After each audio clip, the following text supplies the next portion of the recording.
Welcome back to another violin tutorial video.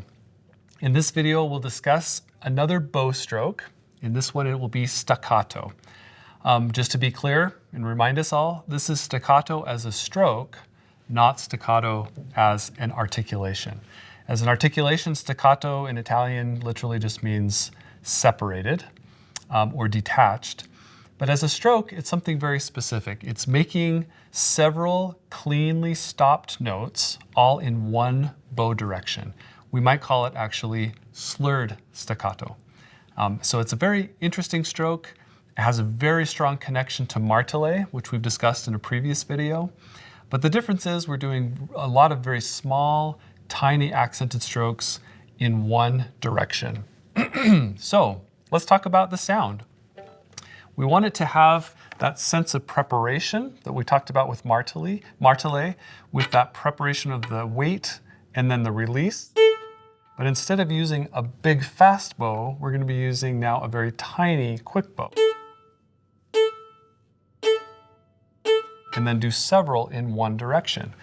Now we can do staccato both up bow and down bow, but it tends to be more common on up bows. And I have to admit, I think it's much easier on an up bow too. Down bows is kind of a specialized technique that requires setting the weight on the back of the hand and getting the perfect coordination of stopping and starting. And if you know the piece Horace Staccato that Heifetz made famous, there are several important long passages of staccato, both up and down. But we're basically going to be focusing on up bow staccato. So what does it feel like? We want to keep weight in the arm, and even though we're releasing a little bit from our finger, kind of like we did with Martelé, the arm weight consistently stays very, very heavy. You might think about it as if there was something sitting on your bow that's very heavy, like a bowling ball or something. There's no way that we can lift it off because of that weight. The only thing we can do is move it sideways. Especially when we're going fast, that's the kind of image we want to look at. So let's talk about a warm-up. If we do with a metronome set at about 60 beats per minute, we'll practice doing a half note down and then various divisions of up bow staccatos on the other part of the half note. So I'm going to turn on my metronome. And we're going to start with 2. So I'll do down bow for a half note, up bow 2 quarter notes.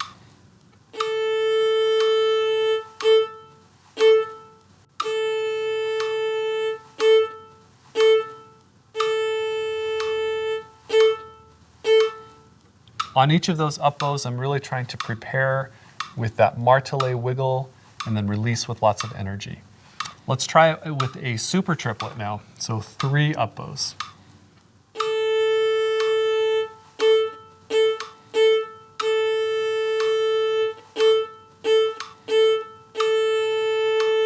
As I get progressively faster, we're going to have to use less and less bow. Let's try 4.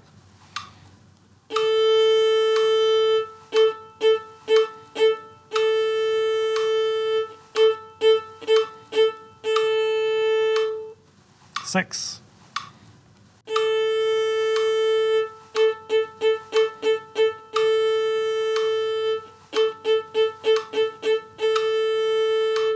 Here's 8.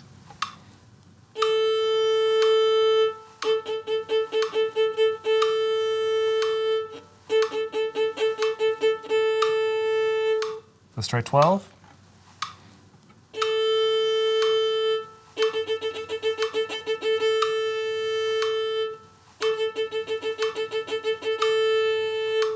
I think I was a little too aggressive on that first one. And finally 16.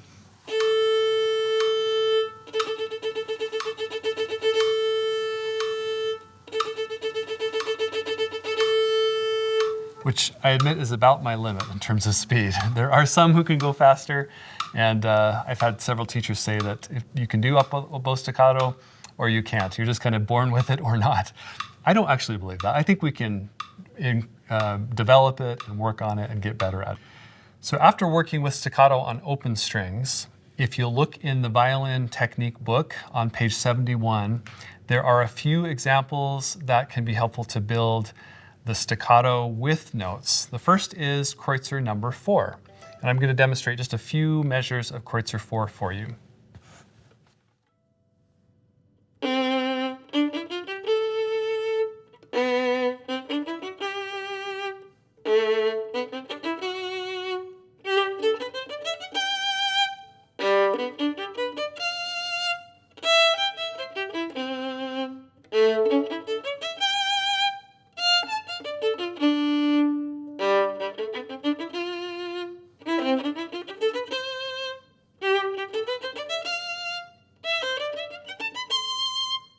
And then it goes on, and there's a lot of good material in that one. The next example is Rode number 7 in the book. This gives us a little bit more of an extended challenge because we have not only groups of 4/16 notes, but some groups of 6 or sextuplets.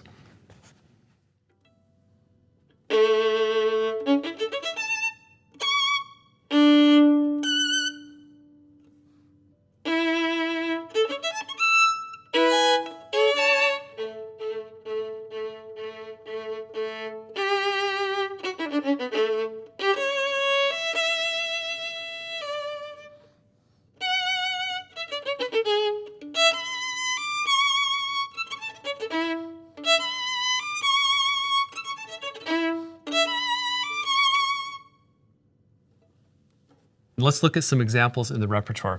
The first is a really common one that maybe many of you have learned from the Suzuki books. This is from Suzuki Book 5. It's by Weber, called Country Dance, and it's a really great introduction to staccato.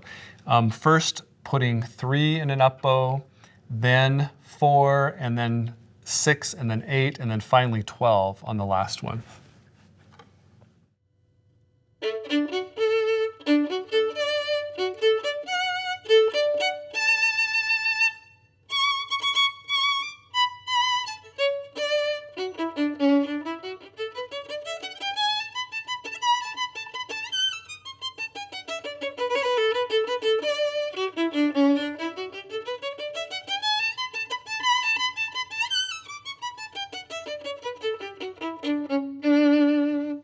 And it's a really fun way to get a spiccato, or sort of short articulation, but on the string and sort of hard that way.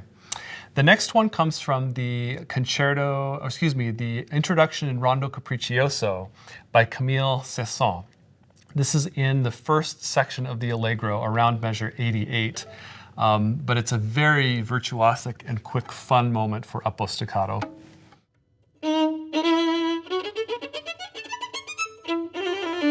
It's very fast. I'll do that again. Take 2 on that one. It's okay to mess up. That's all right. We do it again, and it's fine. The next one is also from Saint-Saëns. This is the Concerto in B minor, number 3. And this is where the return of the introduction comes back around letter E in the piece. And it starts with this E minor chord and then an arpeggio.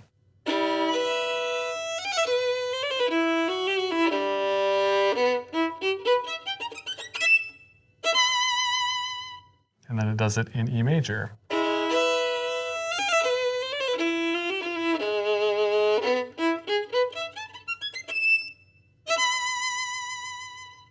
So these arpeggios with staccato, really fun and really exciting.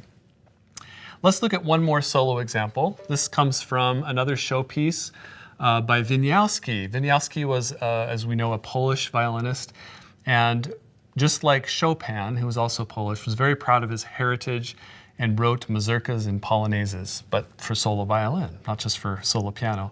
So here's the opening of the Polonaise number 2 in A major by Wieniawski. Wieniawski loved Upbow staccato. He put them in his concertos. He put them in many of his showpieces.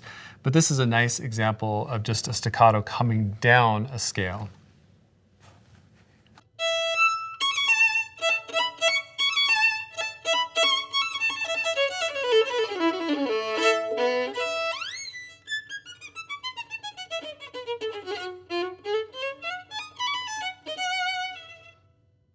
If I could do that 3 more times, I could get it really in tune, but you get the idea.